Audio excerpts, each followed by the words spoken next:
Ang kapangyarihan ng Supreme Court ay susogan at o ipairal ang batas, may nagreklamo man o wala. Magkagayon, ang Supreme Court pala ay laging missing in action, maliban dyan madalas pang nagkakamali, o mali. Ganyan ang higit na delikado sa bansa.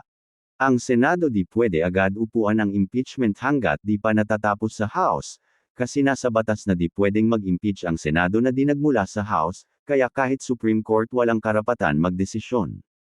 Ang katangahan, bakit di ipasipina ng House si VP Sara kung talagang gusto nilang isipina? Sa konstitusyon na walang makakapigil sa House sa pagsipina sa sino mang nai-impeach at lahat pwede pabuksan ng House kung gugustuhan nila. Kung ang boto sa plenaryo ng House ay laging no, magtaka na kayo, tiyak may nasa likod niyan. Dati lamang lagi ang boto lagi sa House. Nakakalungkot isipin, sa gobyerno pera lagi ang batas o masusunod. Tandaan nyo, walang final na impeachment na magaganap sa Senado kung di nagmula sa House.